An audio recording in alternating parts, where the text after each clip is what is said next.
है या उसका क्षेत्र पूछ सकता है कि आखिर जो है आचार्य किशोर कुणाल को मिला है तो किस क्षेत्र से ये संबंधित थे। तो क्वेश्चन बना बनाकर पूछा जा सकता है। तो थोड़ा सा देखते हैं, ध्यान दीजिएगा। पद्मश्री अवार्ड सबसे पहले फिर बता देते हैं कि एक होता है आपको भारत रत्न होता है। ये भारत रत्न जो होता है नागरिकों को दिया जाने वाला भारत के द्वारा सबसे बड़ा अवार्ड होता है। इसके बाद होता है सब में पद्म पद्म लग जाएगा, यहाँ पर आ जाएगा फिर विभूषण, क्योंकि मैं बार बार बोलता हूँ, हर एग्जाम में बैठता हूँ। अभी जो कुछ पर्यावरण वाला एग्जाम हुआ था DTS का, उसमें इसको क्रम से बोल रहा था, बढ़ते क्रम घटते क्रम या वरीयता क्रम के अनुसार सजाने के लिए। तो देखिएगा भारत रत्न ये सबसे बड़ा अवार्ड होता है। पद्म विभूषण उसी तरह पद्म पद्म लगेगा, लेकिन इसमें होगा भूषण हो जाएगा, इसमें भूषण लगा रहेगा, इसमें श्री लगा रहेगा। जैसे जैसे अक्षर जो है घटता है, इसमें 1 2 3 4 गो अक्षर, इसमें 1 2 3, इसमें 1 अक्षर, जैसे जैसे अक्षर घटता है वो छोटका होते जाता है। ठीक है। सबसे बड़ा अवार्ड जो है, सबसे बड़ा अवार्ड नागरिकों को दिया जाने वाला भारत सरकार की तरफ से हुआ है भारत रत्न। उससे छोटा सा जो है पद्म विभूषण, उससे छोटा जो है आपको पद्म भूषण, उससे छोटा पद्मश्री। तो यही पद्मश्री जो है बिहार के 5 व्यक्तियों को दिया गया है। आइए चलते हैं। बिहार के 5 व्यक्तियों को जो है आपको पद्मश्री अवार्ड 2025 दिया गया है। वो 5 व्यक्ति कौन है उसके बारे में चर्चा कर लेते हैं। बहुत ऐसे भी पुराने स्टूडेंट होंगे जिनको इसको 5 बार 6 बार हम पढ़ा दिए हैं, लेकिन मेरा काम ही रहता है, क्यूज का मतलब ये होता है बार बार चीज़ों को रिपीट करना। ये ग्रुपिंग क्यूज की तरह है, लेकिन समझिए क्लास की तरह यहाँ पर होता है। बाद में पूछा जाता है, ये नहीं कि 10 पेज देकर हम रटवाएंगे। चलिए पहला देखते हैं, भीम सिंह भावेश। सबसे पहले याद रखना है, भ से भीम सिंह भावेश, तो भ से ये भोजपुर जिला के रहने वाले हैं। भ से भीम सिंह भावेश, तो भ से भोजपुर जिला के रहने वाले हैं। भ से भागलपुर भी मार दीजिएगा गलती से, लेकिन म से मधुबनी या 10 से दरभंगा आलू नहीं मारना है। ठीक है, कम से कम 50% सही करके आना है। लेकिन 2 बार 4 बार देखिएगा तो भीम सिंह भावेश आपको याद हो जाएगा, ये भोजपुर के हैं। ये देखिएगा, एक जो है आप समाज में जानते होंगे कि मुसहर जाति होता है। मुसहर जाति का जो छोटी छोटी जातियां होती है, उनका आज भी समाज में जो है उतना जो है एक जो है मान सम्मान नहीं दिया जाता है, लेकिन बहुत हद तक कंट्रोल हुआ है, बहुत हद तक इन चीज़ों में सुधार हुआ है। जो सामाजिक में जो है देखिएगा लैंगिक भिन्नता होता था, जाति प्रथा सब इस सबको लेकर जो एक दूसरे को नकारा जाता था, ऊंचा नीचा करता था, इसमें बहुत हद तक सुधार हुआ है। ठीक है। तो देखेंगे कि भीम सिंह भावेश भोजपुर के रहने वाले हैं और ये एक सामाजिक कार्यकर्ता है।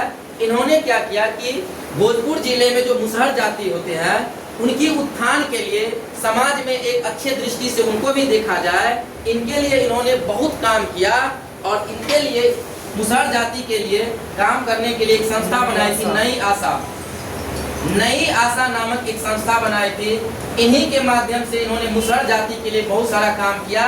और इसी काम को देखते हुए जो है भारत सरकार के द्वारा भीम सिंह भावेश को पद्मश्री अवार्ड दिया गया, जो भारत का 4था सबसे बड़ा अवार्ड होता है। याद रहेगा। क्वेश्चन पूछेगा भीम सिंह भावेश का संबंध किस क्षेत्र से है, तो सामाजिक कार्यकर्ता है। सामाजिक कार्यकर्ता किस क्षेत्र से है, बस हो गया, याद हुआ। चलिए अब थोड़ा सा देख लेते हैं। ये क्वेश्चन आएगा ही आएगा, जब एग्जाम में आएगा तब लगेगा कि हाँ आया है।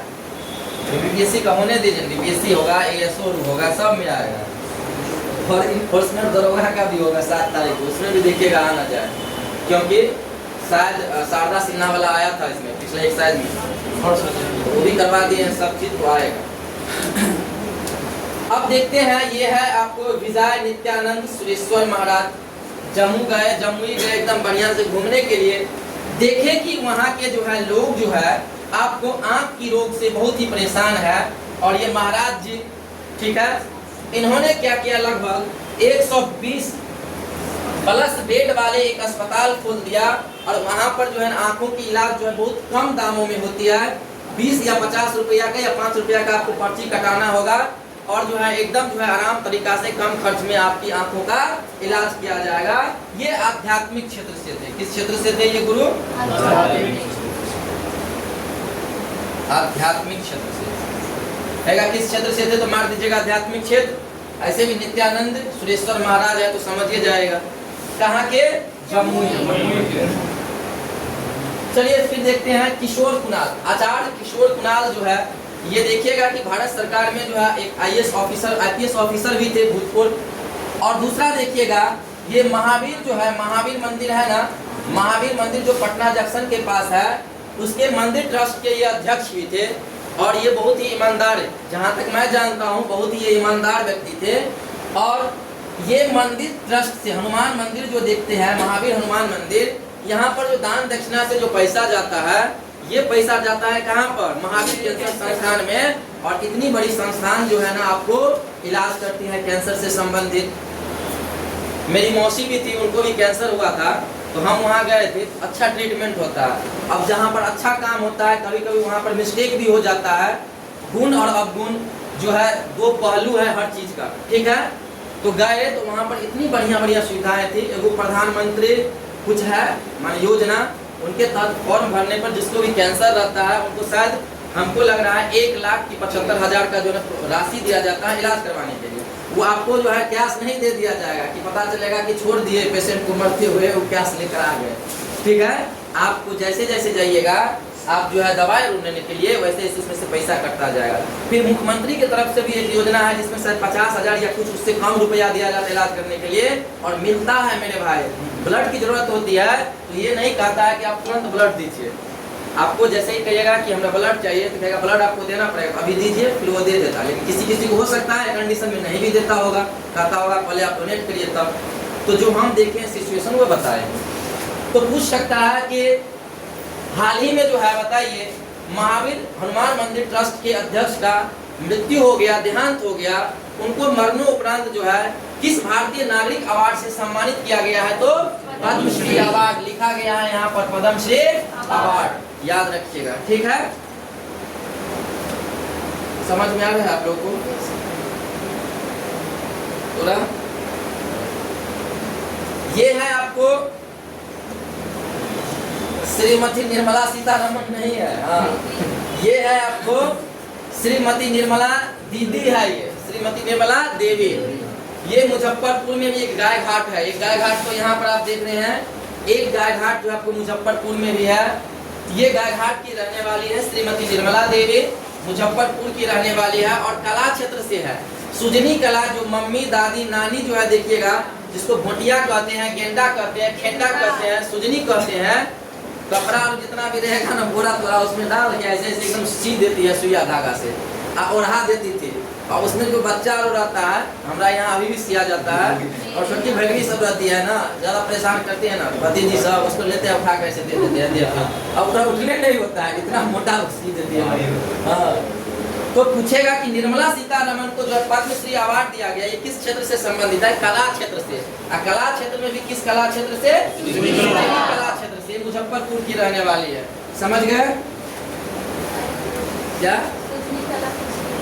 सुजनी नहीं जानते हैं? अरे देखिएगा ना, गाँव समय होता है ना कि दादी नानी क्या करती होगी, बहुत सारा कपड़ा जो पुरनका कपड़ा रहता है ना, तभी से हम गेंडा अरे हमें ना पता था गेंडा कहा जाता है, क्या कहा जाता है। हम लोग तो भोटिया कहा जाता, सुजनी कहा जाता, तो पता है। क्योंकि मैथिली भाषा जो है एक संवैधानिक भाषा है और संविधान की 8वीं अनुसूची में शामिल है, इसीलिए हमें पता है कि मतलब सुजनी कहा जाता है। चलिए, गर्व होता है। भोजपुरी जो भोजपुरी होंगे, आगामी भाषा भोजपुरी ही बनेगी, ठीक है। चलिए, हम लोग सबसे पहले भारतीय हैं। हेमंत कुमार, ये हेमंत कुमार जो है ये एक चिकित्सक है, एक डॉक्टर है। जब आपका किडनी फूट फाट जाएगा ना, हाँ बहुत गोलगप्पा खाइएगा तो किडनी खराब हो जाएगा। तो किडनी जब खराब हो जाता है ना, तो आप हैरान परेशान होकर के भागल जाइएगा किडनी वाले डॉक्टर के पास। तो हैरान परेशान होके जब किडनी फूट जाएगा तो हैरान परेशान होके हैरान तो हेमंत कुमार, और भागल जाइएगा तो भागलपुर। और ये किडनी के एक डॉक्टर है जो बहुत कम कीमतों पर, बहुत कम मूल्यों पर इलाज करती है किडनी का, ठीक है। चलिए, याद हो गया। पहला तो ये याद रखिएगा कि पद्मश्री अवार्ड जो है बिहार के 5 व्यक्तियों को, एक भीम सिंह भावेश को, एक विजय नित्यानंद सुरेश्वर महाराज को, एक किशोर कुणाल को, निर्मला सीता देवी जो भी है वो, और हेमंत कुमार को, इन 5 व्यक्तियों को दिया गया है। फील्ड याद रखिएगा, जिला नहीं याद रखिएगा, काम चल जाएगा, लेकिन किस फील्ड से है। जैसे भीम सिंह भावे सामाजिक कार्यकर्ता, विजय नित्यानंद महाराज आध्यात्मिक क्षेत्र से, किशोर कुणाल जो भूतपूर्व IPS, और ये देखिएगा श्रीमती निर्मला देवी जो है ना सुजनी कला के लिए प्रसिद्ध है, हेमंत कुमार एक चिकित्सक है, ठीक है, और किसका किडनी को ऐसे से करिएगा अपने याद हो गया होगा, नहीं याद हुआ है तब भी ठीक, याद हो गया है तब भी ठीक, ये आप लोगों को बताना है, ये भी नहीं बताना है, ये भी बताएंगे बाद में। चलिए थोड़ा सा ये देख लेते हैं। कल हम कुछ बताए थे, बोले थे 235 जैसे था, 233 था, ये आर्टिकल सब 239 भी बताए थे क्या, 239, 245 और सब आर्टिकल तो सबको याद होता है, लेकिन अब पेचीदा आर्टिकल पूछा जा रहा है, धीरे धीरे जो है ना ट्रेडिशन बदल रहा है एग्जाम का, तो पुट का प्रयोग किया जा रहा है, तो विशेष ध्यान दीजिएगा। पुट का क्वेश्चन और जल्दी सही हो जाता है, थोड़ा सा दिमाग लगाइएगा तब। हाँ 10 को क्वेश्चन रहेगा तो ये रहेगा, 10 को क्वेश्चन यदि पुट वाला रहता है, आप यदि 7 भी सही कर देते हैं ना तो काफी है अपने आप में। उसमें जो आपको 2 ऑप्शन ऐसा मिल जाएगा, कभी काल की सेम रहेगा 2 अक्षर तक, उसके बाद जो है ना हमेशा एगो मिलता रहेगा, एगो कोई पॉइंट मिल गया बस सही कर लीजिएगा, ठीक है। किसी को समझ में आया होगा, नहीं आया होगा कि ये समझ में आना चाहिए क्या बोले।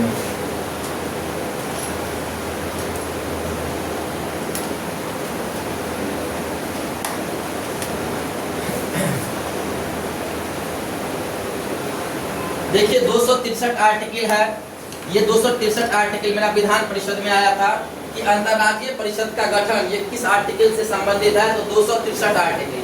ये अंतर्राज्यीय परिषद का जो गठन किया जाता है 263 आर्टिकल के तहत राष्ट्रपति के द्वारा किया जाता है। और अंतर्राज्यीय परिषद का काम क्या होता है, केंद्र और राज्य सरकार के बीच जो है संबंध जो है बढ़िया रखना, संबंध स्थापित करके रखना।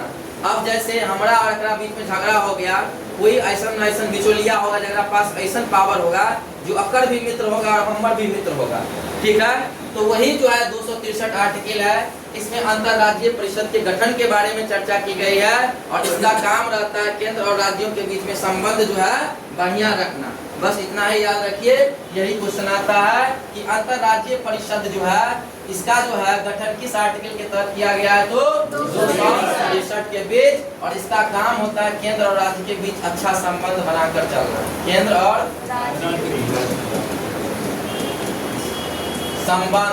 संबंध बढ़िया रहे। फिर 266 आर्टिकल क्या है, तो 266 आर्टिकल में भारत की संचित निधि के बारे में बात की जा रही है। जो टैक्स वैक्स जो वसूलते हैं अपना लोग कर और जो देते हैं पैसा कौड़ी आता है तो कब तक जमा होता है, यही संचित निधि में जमा होता है, इसी में जमा होता है, इसी में जो है पैसा कौड़ी जमा होता है। जो आप देखते होंगे सुप्रीम कोर्ट के जज, हाई कोर्ट के जज, राष्ट्रपति, इन सबको जो पेमेंट दिया जाता है कहाँ से दिया जाता है, संचित। यही भारत के संचित एगो बैंक है, यहाँ से बैंक में सब पैसा जमा किया जाता है, टैक्स अपना देख देते हैं ना, इसमें जमा किया जाता है, यहीं से पैसा निकाल के पेमेंट दिया जाता है। समझ गए? चलो 266 में ये है। और इससे पैसा जो है ना संसद के विधि द्वारा ही जो है निकाला जा सकता है, संसद विधि बनाकर ही इससे पैसा जो है जो उनकी प्रक्रिया है निकाल सकती है। कि नहीं वहां पर लो सब हाथ दिया खस से निकाल लिया। 267 में जो है आपको आकस्मिक निधि के बारे में, आकस्मिक का मतलब हुआ आपातकाल, माने अचानक यदि कोई चीज घटना घटित होता है अचानक और अचानक, जैसे माना कि एकदम भूकंप आया तो कोई क्षेत्र जो है भारत में एक आबादी वाला क्षेत्र है, कोई क्षेत्र है वो बर्बाद हो गया, पूरा तहस नहस हो गया और पैसा की आवश्यकताएं हैं, तो यहाँ पर नियम कानून बनाने में जो थोड़ा टाइम लगेगा, आकस्मिक निधि से फट से जो है रुपया लेगा और आराम से जो है खर्चा कर सकता है। कोई आपातकालीन स्थिति में कोई आकस्मिक जो है घटनाएं घटित होती है, उस समय जो है पैसा निकाल के तुरंत खर्चा किया जा सकता है, वो आपका है 267 में है आकस्मिक निधि नामक ये बैंक है। साधारण भाषाओं में मैं लिख देता हूँ, ये बैंक है तो और समझ में आएगा, ठीक है। चलो 275 क्या है, 275 अनुच्छेद में कहा गया है कि केंद्र द्वारा राज्यों को सहायक अनुदान की राशि प्रदान की जाएगी। 275 में आप देखते हैं ना, अनुदान दिया जाता है, अनुदान की राशि जैसे बाढ़ ही और आ गया आ जाता तो दिया जाता है ना अनुदान के तौर पर, जो इतना का पैकेज फलना चिलना मदद किया जाता है। तो वही इसमें लिखा गया है 275 आर्टिकल में कि केंद्र द्वारा राज्यों को सहायक अनुदान की राशि प्रदान की जाएगी 275 में। समझ में आया जी? नया वाला आपको आया जी समझ में? 275 में क्या है देखते हैं ना, चावल गेहूं ऊपर से बांटते रहता है, बिहार सरकार के पास पैसा नहीं रहेगा तो केंद्र सरकार जो है ना कुछ पैसा देता है, ठीक है। तो यही सब है 275 में। 280 क्या है? 280 में जो है वित्त आयोग के गठन के बारे में चर्चा किया गया है। और वित्त आयोग क्या करता है, केंद्र और राज्य के बीच में जो है ना, केंद्र और राज्य के बीच में जो है आपको पैसा कौड़ी के बंटवारा को लेकर जो है चर्चा करती है। और केंद्र और राज्य के बीच जो है संबंध को अच्छा बनाए रखने के लिए, मधुर संबंध बनाए रखने के लिए काम करती है। वित्त आयोग सिफारिश करती है कि आप देखते होंगे कहा जाता है कि चलो केंद्र में बीजेपी का सरकार है, बिहार के साथ स्वतंत्र व्यवहार करता है, बहुत कम ही जो है राशि इसको आवंटन किया जाता है। सुनते होंगे कि इतना ही दिया है, इतना ही रुपया दिया है। तो वित्त आयोग सिफारिश करता है कि बिहार सरकार को कितने रुपया दिया जाए, ठीक है। तो ये जो सिफारिश करता है वो कौन करता है? वित्त आयोग करता है। वित्त आयोग का जो गठन करता है, वित्त आयोग का जो गठन किया जाता है वह राष्ट्रपति के द्वारा गठन किया जाता है। वित्त आयोग का गठन जो किया जाता है राष्ट्रपति के द्वारा किया जाता है और प्रत्येक 5 वर्ष के लिए किया जाता है वित्त आयोग का गठन। ये कहा गया है 280 आर्टिकल में। फिर से कहेगा वित्त आयोग का गठन कितने वर्षों के लिए? 5 वर्षों के लिए सामान्यतः किया जाता है। जरूरत पड़ने पर उसका कार्यकाल बढ़ाया भी जा सकता है। दूसरा चीज देखिएगा कि वित्त आयोग का गठन कौन करता है? राष्ट्रपति करता है। वित्त आयोग का काम क्या होता है? केंद्र और राज्य के बीच जो है संबंध स्थापित करना, पैसे कौड़ी के मामलों को लेकर के, ठीक है। चलिए हो गया इतना। आते हैं 312 आर्टिकल क्या है? नई अखिल भारतीय सेवा का सृजन। नई अखिल भारतीय सेवा का सृजन, जिसमें आप देखिएगा संसद क्या करता है, 2/3 बहुमत से पारित करके नई अखिल भारतीय सेवा जो है केंद्र और राज्य के लिए स्थापित कर सकती है, बना सकती है। जैसे नई अखिल भारतीय सेवा का मतलब, जैसे देखिएगा IPS, IFS है ना, IAS, तो ये सब का जो किया जाता है नई अखिल भारतीय सेवाओं का सृजन किया जाता है, वह आपको राज्यसभा को पावर है, ये है ना। देखिएगा दूसरा देखते हैं अनुच्छेद 315, लोक सेवा आयोग की स्थापना। UPSC की जो स्थापना की जो बात की जाती है वह है अनुच्छेद 315 में, याद रहेगा। 324 में क्या है? अरे आप लोग ये नहीं जानते होंगे, UPSC के बारे में नहीं सुने। UPSC का गठन 315, नई अखिल भारतीय सेवा IAS IPS ये सब जो भी है 312, और इसमें ज्यादा पावर किसके पास है? राज्यसभा के पास है, ठीक है। 324 आर्टिकल क्या है? निर्वाचन आयोग। जो अभी चुनाव हो रहा है, चुनाव जो अभी हो रहा है, तो चुनाव कौन करवाता है? निर्वाचन आयोग ही करवाता है। भारत का मुख्य निर्वाचन आयुक्त कौन है? कौन है? अब सुनिएगा 324 आर्टिकल में निर्वाचन आयोग के बारे में बताया गया है। और वर्तमान समय में जो निर्वाचन आयोग है, मुख्य निर्वाचन आयुक्त जो है, मुख्य निर्वाचन आयुक्त जो है वह है भारत का ज्ञानेश कुमार। कौन है? ज्ञानेश कुमार है। कौन है? ज्ञानेश कुमार है। लेकिन वहीं पर देखेंगे, पूछेगा क्योंकि नया बना है, बिहार का मुख्य निर्वाचन आयुक्त, बिहार का मुख्य निर्वाचन आयुक्त कौन है? विनोद सिंह गुंजियाल। कौन है? विनोद सिंह गुंजियाल। विनोद सिंह गुंजियाल है, ठीक है। ये याद रखिएगा। हम 3-4 चीज बोले हैं बिहार से याद रखने के लिए। एक तो है विनोद सिंह गुंजियाल जो आपको निर्वाचन आयुक्त है बिहार के। एक बोले हैं आपको कि पटना हाई कोर्ट के जो है, पटना हाई कोर्ट के जो है कार्यकारी मुख्य न्यायाधीश जो है PV बजनखड़ी जो है, ये जो है आपको पटना हाई कोर्ट के मुख्य कार्यकारी न्यायाधीश बनाए गए हैं। क्योंकि आप देखिएगा विनोद मनुभाई पंचोली का आपको कहाँ पर उसको बना दिया गया? सुप्रीम कोर्ट में ट्रांसफर कर दिया गया, जज बना दिया गया। फिर तीसरा चीज बोले हैं, जो बिहार सरकार का, प्रत्येक राज्य सरकार का बड़का अधिकारी होता है, उनको कहा जाता है मुख्य सचिव। ठीक है, जब ये उंगली उठाएगा तो पत्ता हिलेगा बिहार में, जब ये ऐसे करेगा तो रुक जाएगा हवा। मुख्य सच बोल रहे हैं, इसके पास बहुत पावर है। मुख्य सचिव कौन बनेंगे? 1 सितंबर से बन गए हैं प्रत्यय अमृत। कौन है? प्रत्यय अमृत। याद रखिएगा, इन तीनों में से आपके एग्जाम में एक देखने को मिल जाएगा एग्जाम में।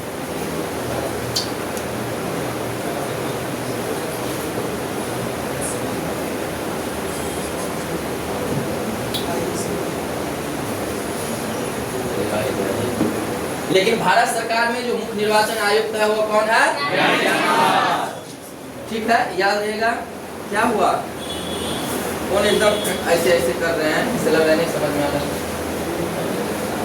दूसरा चीज देखिएगा कि जो निर्वाचन आयोग होते हैं ना, मुख्य निर्वाचन आयोग या अन्य भी जो होते हैं, उनका कैसे किया जाता है सिलेक्शन।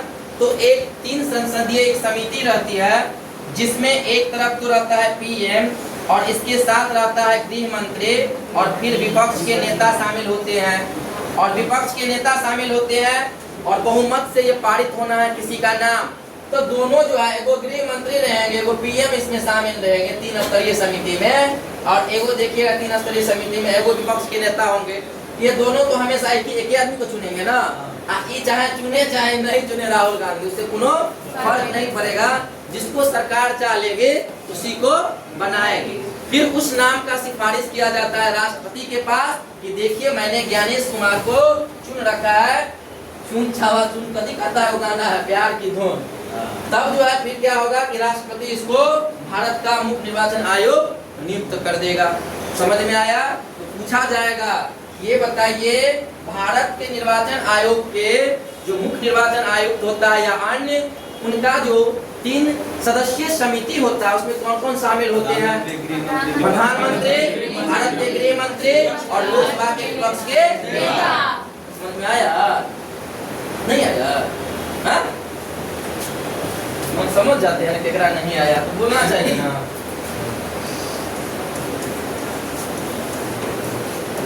हाँ आएगा, अगला साथी बोलते को ना समझ में आएगा, वो खिंचा जाएगा, समझ जाएगा। हाँ, हम जानते हैं।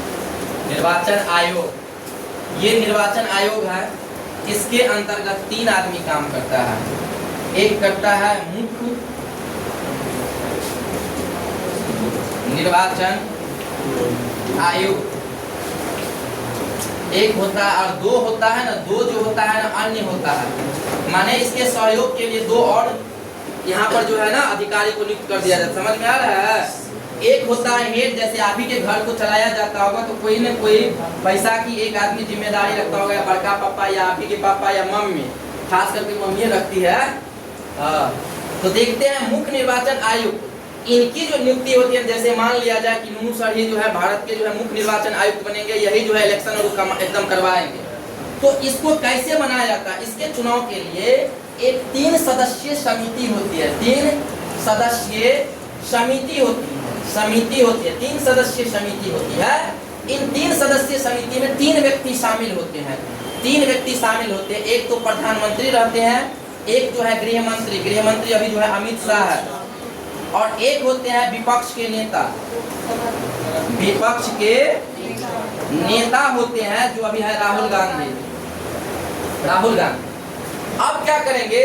जैसे अब निर्वाचन आयोग के लिए सबके मन में है कि ये आदमी बन सकता है। माना कि देखो रुपेश, एक जो है हम, एक जो है चलिए रुचि, ये 3 आदमी का नाम है। माने एक हल्ला है, जैसे इसी में हम टेस्ट ले लेंगे, टॉपर नहीं अनुमान लगा लेते हैं, चलो इन्हें स्टूडेंट बढ़िया किया होगा, टॉपर बनेगा। तो इसी तरह 3 आदमी का माना कि चलिए नाम का हल्ला होता है। अब क्या किया जाएगा? ये 3 नाम में से इन तीनों को पावर है कि ये चुन सके, लेकिन 2 1 से पारित होना चाहिए। जिसका वोटिंग ज्यादा रहेगा उसी का बात माना जाएगा। अब माना कि प्रधानमंत्री और गृह मंत्री तो दोनों सरकार में रहेंगे। अब माना कि ये चुन लिया रुपेश को, और लोकसभा के विपक्ष के नेता जो है चुन लिया जो है नूनू सर बनेंगे। लेकिन ये कितना भी चाहेंगे, लेकिन वोटिंग तो रुपेश की तरफ ना 2 आदमी का वोटिंग है। तो इसी का बात रखा जाएगा। ये दोनों आदमी तो हमेशा जिसको चुनेगा वही तो चुन सकता है ना। राहुल गांधी को तो झूठे को मोहर बना दिया है। तो रुपेश कुमार जाएंगे, इन दोनों को नाम जो है अनाउंसमेंट कर देंगे, राष्ट्रपति को बोलेंगे कि चलिए हम रुपेश कुमार को चुने हैं भारत के मुख्य निर्वाचन आयुक्त के तौर पे। ये नाम जैसे ही जाएगा अब राष्ट्रपति के पास जाएगा। राष्ट्रपति बोलेगा किसको चुना है, तो बोलेगा कि हम जो है रुपेश कुमार को चुन के तो आपके पास भेजे हैं एकदम लेटर में लिख करके। फिर राष्ट्रपति के पास पावर रहता है कि वह मुख्य निर्वाचन आयुक्त का नाम की घोषणा कर देता है। रुपेश कुमार आज से भारत के मुख्य निर्वाचन आयुक्त होंगे। मन तो एकदम खुल गया होगा। समझ में आया? आ गया सच में? ये झूठ वाले थे? थोड़ा सा आया है पूरा ना। चलिए अब जब तक इसको इन्हें समझाते हैं ना तो आगे जो हम पढ़ाते हैं ना तो यही के बारे में सोचती रहती। जब ये चीज़ नहीं समझ में आया, आगे वाला चीज़ उसको समझे में नहीं आता, इसीलिए मैं इतना बोल रहा हूँ। अब बहुत गुंडा गुंडी भी हो गए, ओकरो ने समझ में आया होगा, लेकिन अब वो समझा होगा। कर लेते हैं। अनुच्छेद 326 सब दिन इसका यूज करते हैं हमेशा मुखिया के इलेक्शन में। आपको जो है जो मुख्यमंत्री वाला जो होता है विधानसभा वाला उस इलेक्शन में अभी जो बिहार में होगा, और लोकसभा वाला जो लोकसभा से चुन के जाते हैं प्रतिनिधि उसको कहा जाता है सांसद, और जो विधानसभा का चुनाव होता है उसको कहा जाता है विधायक, और उसी से मुख्यमंत्री बनता है और उससे प्रधानमंत्री बनता है। तो देखेंगे कि अपना लोग डेली जो है, डेली नहीं हमेशा समय समय पर 5-5 साल पर जो है अपना लोग 326 आर्टिकल का यूज करते हैं।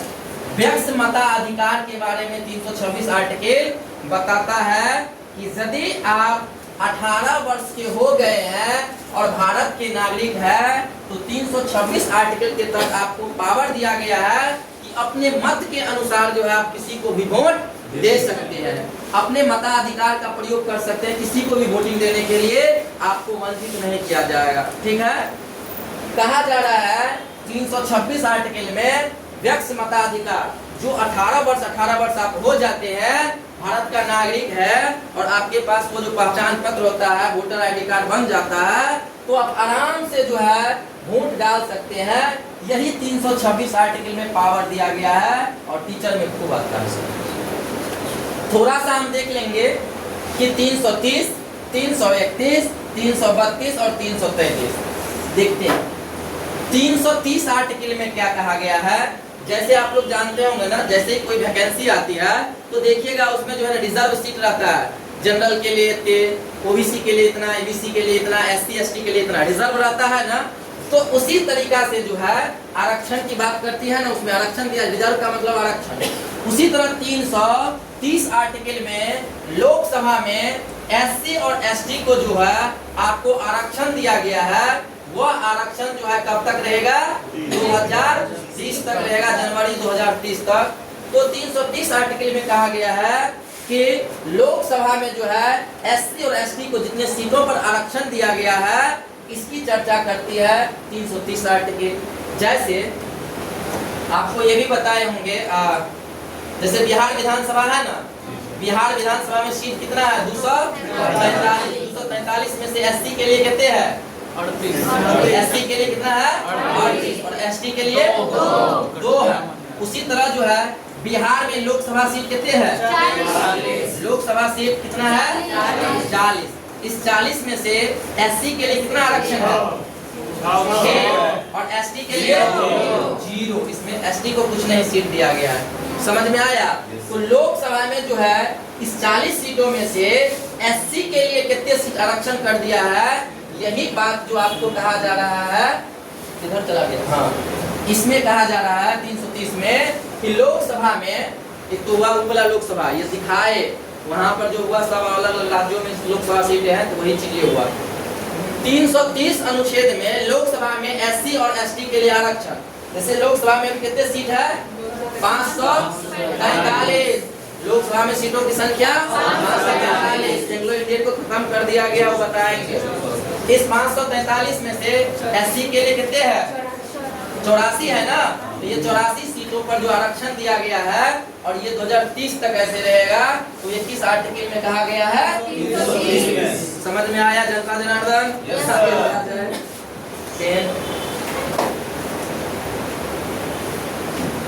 चलिए अब देखते हैं 331 आर्टिकल लोकसभा में एंग्लो इंडियन के नियुक्ति। अब देखिएगा राष्ट्रपति को यह पावर दिया गया था कि अपना मन से एंग्लो इंडियन को वो एंग्लो इंडियन को लोकसभा में उठा करके रख दिया जाए, क्योंकि जैसे अपना लोग की बात सुनने के लिए अपना लोग का वो मुखिया रहता है ना, प्रतिनिधि। अब मुखिया माना कि पंचायते में बना लेकिन कोनो दूसरा गांव का बना, तो अपना लोग का बात जो समस्या पहुंचाएगा तो वार्ड मेंबर होता है ना, वार्ड मेंबर जिसको कहते हैं। तो उसी तरीका से 331 में है लोकसभा में एंग्लो इंडियन एगो रहे आपको कहाँ के, ब्रिटेन के। आपके मम्मी पापा में से कोई एगो जो रहे माने शादीशुदा जोड़ा में से वो भारतीय लोग, उनका भी है। जैसे किसी का मम्मी यहाँ का, पापा जो है इंग्लैंड का, शादी हो गया तो एंग्लो इंडिया, पापा यहाँ का मम्मी वहाँ का, तो एंग्लो इंडिया। तो एंग्लो इंडियन की भी बातों को समस्याओं को माना कि अब बिहार में रह रहा है एंग्लो इंडियन, ठीक है। अब ओकरा समस्या हो गया पूरा गांव में डेली का डेली जो है पानी आता है, बाढ़ आता है, तो ओकर समस्या को कौन जो है केंद्र सरकार तक पहुंचाएगा? तो ओकर तो प्रतिनिधि कोई रहना चाहिए ना, ओकरा ग्रुप का कोई मेंबर रहना चाहिए ना। तो 2 एंग्लो इंडियन को मनोनीत कर दिया जाता था कि एंग्लो इंडियन की आवाज को पहुंचाए, समस्याओं को पहुंचाए संसद तक। लेकिन अब भरपूर हो गया है, कोई दिक्कतें नहीं है। तो लोकसभा में जो एंग्लो इंडियन की नियुक्ति की जो प्रथा थी 2 सदस्यों को, उनको समाप्त कर दिया गया है 104वां संविधान संशोधन अधिनियम के तहत। उसी तरह जो है अनुच्छेद 333 में, जिसमें विधानसभा में जैसे बिहार राज्य है तो विधानसभा में भी जो है एंग्लो इंडियन को मनोनयन की प्रथा थी, उनको भी समाप्त कर दिया गया है 104वां संविधान संशोधन अधिनियम के तहत, ठीक है। 104 अमेंडमेंट एक्ट। अपना लोगों को सिर्फ और सिर्फ पढ़ना है 330 और इधर पढ़ना है 332। 330 आर्टिकल में लोकसभा में SC ST को आरक्षण सीट पर, और 332 में विधानसभा जितने भी राज्य है वहां पर विधानसभा में SC ST सीटों के लिए आरक्षण, ठीक है। तो 330 लोकसभा, 332 विधानसभा, 330 लोकसभा, 332 विधानसभा। यहाँ पर भी SC ST, यहाँ पर भी SC ST। समझ में आया? समझ में आया? समझ में आया? आया? हेलो, सबसे हम नहीं पूछ सकते कि समझ में आया आया, तो पुरानी हो चुकी है अब यहाँ पे, ठीक है, इसलिए नहीं पूछ रहे हैं। जो नया रहता है उसको ट्रैक पे लाने के लिए पूछना पड़ता है, नहीं तो बोलबे नहीं करेगी कि ना समझ में नहीं आया। चलिए यहाँ से आपके एग्जाम में फिक्स है, ठीक है। DSO का एग्जाम हुआ है, हम तो देख रहे हैं ना कि अब हमारा जो है बिहार,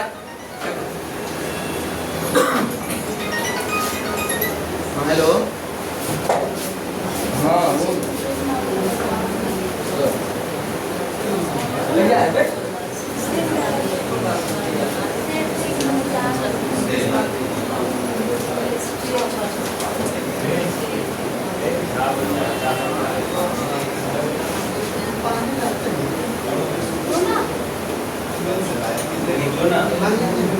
लोग नहीं बैग में नहीं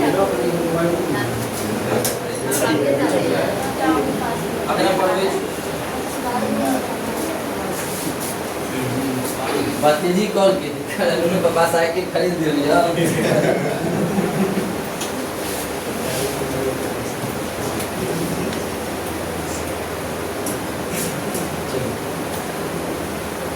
हालांकि हॉर्लिक्स का डिब्बा उसके लिए सिर्फ ले जाते हैं, चाय पीती थी, छोटी छोटी बच्ची आजकल में चाय पीती है, उसका असर अभी नहीं दिखाई देगा।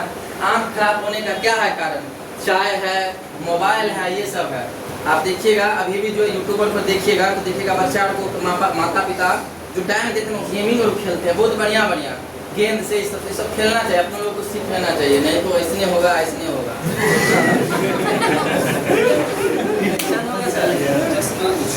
चलिए कौन है?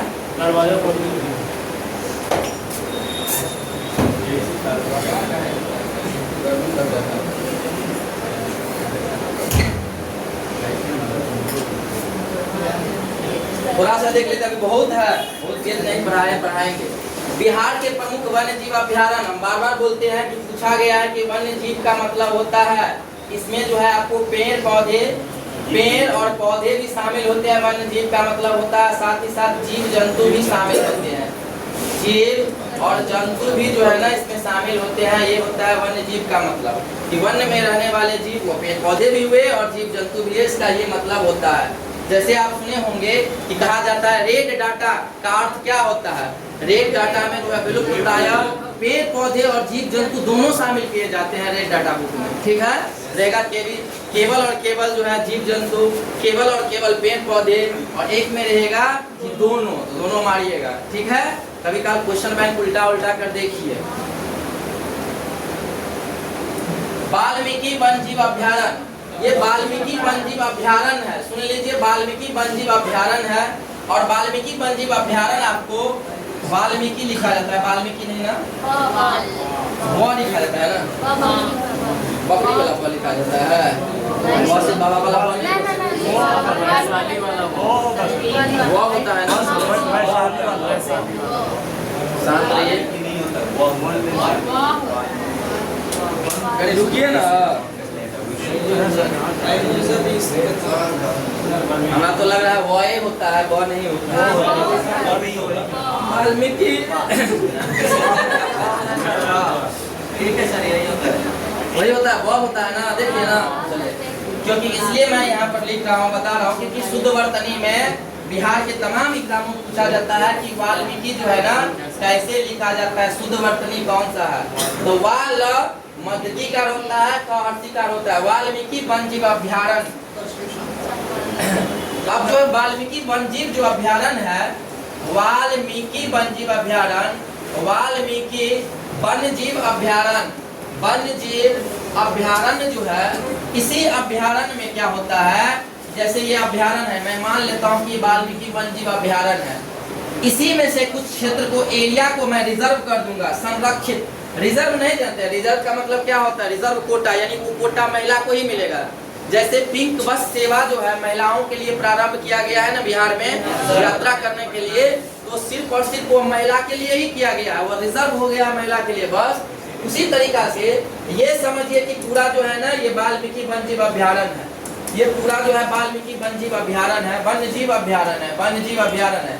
लेकिन उसमें से कुछ क्षेत्र को क्या कर दिया गया, रिजर्व घोषित कर दिया गया, ये टाइगर के लिए ही रहेगा ये क्षेत्र, इसमें टाइगर के अलावा कोई जीव जंतु प्रवेश नहीं करेगा।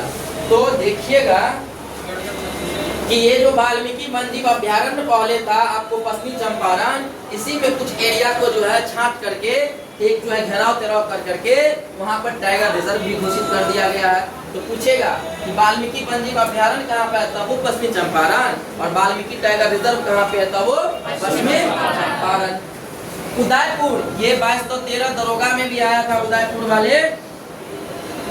उदयपुर वन जीव अभ्यारण्य जो है आपको पश्चिमी चंपारण में है। जैसे ही आया था मैं मान रखा था कि जो है कहाँ पे, राजस्थान में। लेकिन उदयपुर वाला एक जो आता है आपको LLB का एंट्रांस भी होता है, उसमें भी आया था।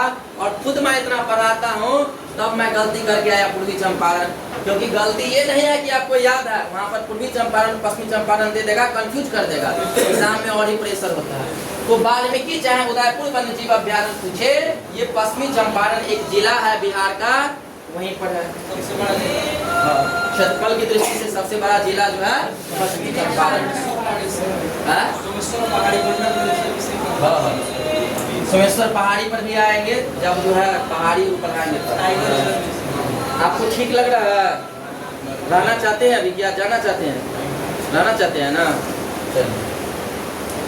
अब देखिए नागिन पक्षी अभ्यारण्य और नकटी पक्षी अभ्यारण्य। नाके में नकटी जम जाएगा तो इसमें ऐसे ऐसे करिएगा, घुमाइएगा, छोड़ाइएगा, तो नाक में क्या होगा, नकटी जम जाएगा तो कहाँ पर हो जाएगा, नागी नकटी कहाँ पे है, ऐसा अधिकांश डेली जो है ऐसे ऐसे करता होगा, ऐसे निकाल के लेता होगा, थोड़ा छड़ने पर दूसरे खोज लेता होगा, नहीं दिखता है दूसरे के जो है दुपट्टा में, दूसरे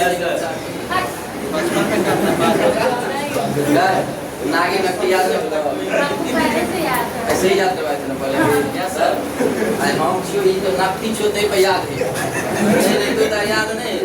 तो जमुई के वाला में जो है वो जमुई है, वो और ऐसे ही करके है, जमुई मुंगेर और है वो सब में मार दे।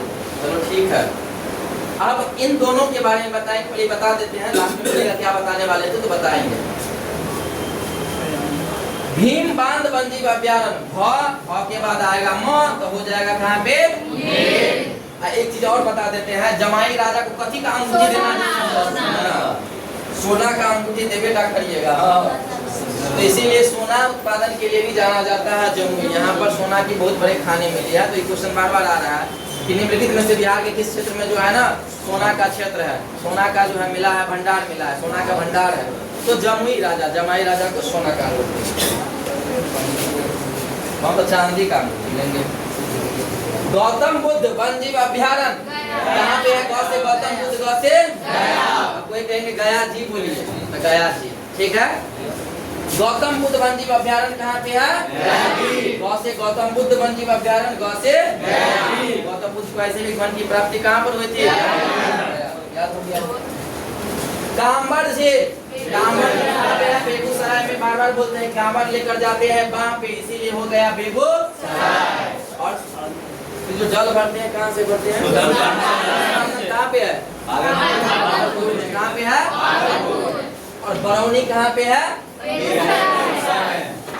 बरौनी तेल शोधक कारखाना, बिहार का एकमात्र तेल शोधक कारखाना बरौनी। बरौनी कहाँ पे है? बहुत से कहाँ से है? वाह जी यार, लेकिन नारी मस्ती आप भी कर रहे हैं, इधर ध्यान देखिएगा। यहाँ पर विक्रम होगा, विक्रम, विक्रम वह होगा। एक चीज आप लोग देखते होंगे, विक्रमशिला, विक्रमशिला एक्सप्रेस का नाम सुने हैं? जैसे ही लग जाएगा विक्रमशिला, समझिएगा कम से कम वो गाड़ी भागलपुर तक तो जाएगी ही जाएगी। भागल गाड़ी जाएगी, भागलपुर तक जाएगी। विक्रमशिला लगेगा, गाड़ी है ना विक्रमशिला, ट्रेन है ना, ट्रेन तो बैठी है, बैठी है। क्या बोले? शिवहर में नहीं, ट्रेन का वो रूट नहीं है। शिवहर का है? अच्छा, वो जो है दीदी आपकी अधिकारी बनिए जाएगी, आप भी बनिए जाइएगा। तो यहीं पर जो है वो बढ़िया से घर बनाइएगा, बच्चा जंक्शन के बगल में आ जाइएगा, नमो भारत के। चलिए, विक्रमशिला जैसे ही हम देखेंगे, विक्रमशिला बोलेंगे, जैसे बोल देंगे कोनो भी नाम, अब प्रोफेसर का नाम रहता है तो कहेगा कि मेरे जो है आर्थिक जिंदगी से संबंधित बात आप नहीं बताइए। कहने का मतलब पर्सनल जिंदगी से संबंधित बात है। जैसे कहेगा रुपेश विक्रमशिला एक्सप्रेस, तो कहाँ पर जाएगी वो? कहाँ पर जाएगी? आइए आवाज कोई नहीं बोलिएगा, हम कुछ बोल देते हैं, कोई मत बोलिएगा। देखिएगा जैसे ही कहेगा विक्रमशिला गंगा डॉल्फिन अभ्यारण्य, विक्रमशिला शब्द लगेगा भागलपुर में हो जाएगा। विक्रमशिला विश्वविद्यालय कहेगा भागलपुर हो जाएगा। विक्रमशिला जो है दुकान कहेगा भागलपुर में हो जाएगा। कहाँ पर हो जाएगा? भागलपुर। तो याद रखिएगा, क्योंकि यही क्वेश्चन आया था आपको एग्जाम में, बहुत स्टूडेंट ने भागलपुर मार दिया था बीपीएससी 70वीं में, ठीक है, पूछ सकता है। यहाँ पर है विक्रमशिला गंगा डॉल्फिन, ये अभ्यारण्य है, लेकिन यहाँ पर है गंगा डॉल्फिन रिसर्च सेंटर है।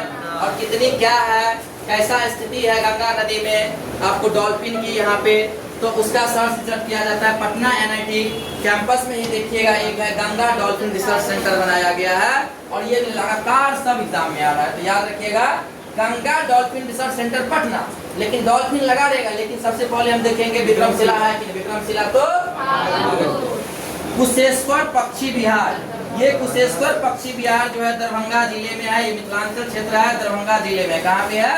दरभंगा जिले में। कितने बार आप वीडियो भी उधर पढ़ाते हैं तो देखे होंगे। एक आता है साइबेरिया क्षेत्र, आता है साइबेरियाई क्षेत्र, ये रूस का जो ऐसा क्षेत्र, रूस जो पड़ता है ना, ज्यादा इसका क्षेत्रफल पड़ता है आपको यूरोप में पड़ता है, और देखिएगा कुछ पड़ता है एशिया में। जो एशिया वाला क्षेत्र होता है ना, रूस का जो एशियाई भाग होता है साइबेरियाई क्षेत्र, और यहाँ पर रहने वाले पक्षी को साइबेरिया पक्षी कहते हैं। वो पक्षी जो है क्या करता है कि यहाँ पर गर्मी महीने में जो है प्रवास के लिए आता है, यहाँ पर आता है, कुछ दिन अपना आराम से रह जाता है, और फिर जो है समय जैसे बीतता है फुरफुरा के उड़ के साइबेरिया चले जाता है, रूस पहुँच जाता है। समझ गए? तो साइबेरिया क्वेश्चन आएगा, निम्नलिखित में ऐसा कौन सा जो है पक्षी विहार है बिहार में जहाँ पर साइबेरियाई पक्षी जो है अपने प्रवास के लिए आते हैं? तो वो कौन सा हो जाएंगे? कुशेश्वर पक्षी विहार। देखिए ना बगल वाला हंसता हो, दरभंगा और घर दरभंगे है ना। पंत वन्यजीव अभ्यारण्य कहाँ पे है? पंत वन्यजीव अभ्यारण्य। एक और क्वेश्चन याद रख लीजिएगा, करवाए भी थे। सबसे बड़ा सबसे बड़ा अभयारण्य जो है, सबसे बड़ा अभयारण्य जो करवाए हैं कहीं ना कहीं सेट में, वो कौन सा है? मैमूर है। जहाँ से भी एग्जाम में क्वेश्चन आता है बिहार के एग्जाम में इकट्ठा करके, ये नहीं हम करवाए थे, लेकिन ये कर लीजिएगा आराम से। पूछ सकता है, हो सकता है रिपीट हो जाए, तब क्या करिएगा? सबसे बड़ा अभयारण्य जो है बिहार में कौन सा है? मैमूर वन्यजीव अभयारण्य। इधर तो हो गया। आशा करते हैं कि निराशा नहीं करिएगा, सब याद करवा दिए हैं। एक बार आप लोग देख लीजिए गौर से, कुछ नहीं है। वाल्मीकि और उदयपुर पश्चिमी चंपारण में है। नाग में नकटी जम जाएगा, जमुई में होगा। औ है तो मौ हो जाएगा मुंगेर में। गौतम बुद्ध गौ से गया में हो जाएगा। और इधर देखिए विक्रमशिला तो फट से मार देंगे भागलपुर। कांवर को बाएं पर लेकर जाते हैं तो हो जाएगा Begusarai. Ganga dolphin research centre हो गया तो पटना में। कुशेश्वर पक्षी विहार दरभंगा में। पंत वन्यजीव अभयारण्य नालंदा में। आप जानते हैं, यू नो डैट, हम जानते हैं, वी नो डैट। जानवे करते हैं कि यहाँ पर 1 मार्क्स में क्वेश्चन एबे करेगा तो काहे ना रट लेंगे। हाँ? आपको बता दिया कि भाई वन्यजीव अभयारण्य क्या होता है, इसके बारे में बता दिया। अभी नाम बला तो कौन कहाँ पर तो याद ही करना पड़ेगा। हो गया? चलिए अब इसमें देखते होंगे 2 चीज की मैं जिक्र किया हूँ। एक तो नागी नक्टे और एक तो है कांबर झील। तो देखिएगा कांबर झील के बारे में।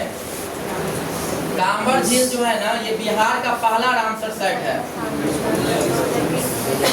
बिहार का पहला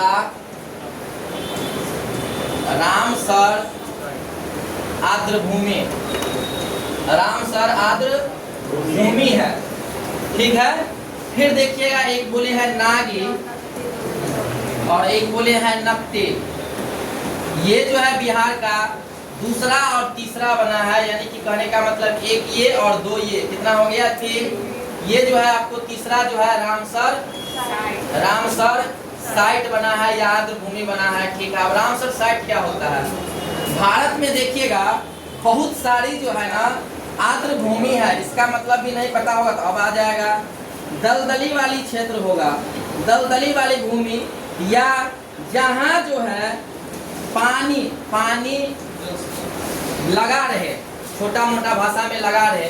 आप देखिएगा दलदली वाला क्षेत्र कहीं पर जो है खूब सारा पानी हमेशा लगा रहता है। चौड़ी चिचोड़ और कहा जाता है उसको, डबरा और कहा जाता है। गौसम में जानते हैं? नहीं कहा जाता। कोनो ऐसे कलम गाछी होगा, उसके बीच में बहुत बड़ा जो है गड्ढा जैसे, हमेशा उसमें पानी लगा रहता होगा। देखे हैं? पोखरा टाइप का ही होता है, लेकिन पोखरा जैसे वो नहीं होता है।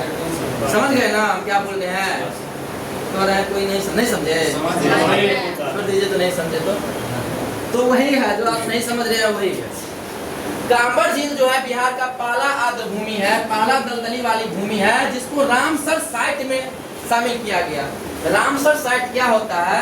ऐसी आर्द्रभूमि, जैसे यहाँ पर बहुत सारे स्टूडेंट हैं, लेकिन कोई नौकरी लीजिएगा ना जो अच्छा तैयारी करिएगा, उसी प्रकार से भारत में और बिहार में, बिहार भी भारत के अंतर्गत आता है। बहुत सारे दलदली वाली भूमि है, लेकिन उसी में से जो बहुत इंपॉर्टेंट होता है, बहुत बढ़िया होता है, उसको अंतरराष्ट्रीय दलदली वाली भूमि की दर्जा दी जाती है। उसी को कहते हैं रामसर साइट पर। समझ में आ गया? समझ में आ गया? अब हम इसके बारे में जब पढ़ाएंगे आपको आर्द्रभूमि, तो बता देंगे कि पहली बार आर्द्रभूमि से संबंधित जो सम्मेलन हुआ था ईरान के रामसर नामक जगह पर हुआ था, इसीलिए इसका नाम ही रख दिया गया रामसर साइट। और ये हुआ था आपको 2 फरवरी 1975 को। फिर बोलेंगे 72 में, 2 फरवरी कथी निकल गया फिर से? 1971 में जो है पहली बार 2 फरवरी को मीटिंग हुआ था। 74 में जो है 1974 में पहली बार जो कोवर प्रायद्वीप को जो है शामिल किया गया था। 75 में जो है पहली बार ये लागू हुआ। और भारत जो कब शामिल हुआ था साइंस करके? 1982 में। और भारत का जो है 1981 में 2 भूमि को दर्जा दिया गया था। एक तो था चिल्का झील, एक था केवला झील। तो ये सब बताएंगे, इसको समझ में नहीं आएगा कोई बात नहीं, जब आर्द्रभूमि वाला पढ़ाएंगे तब हम बता देंगे। अभी आपको याद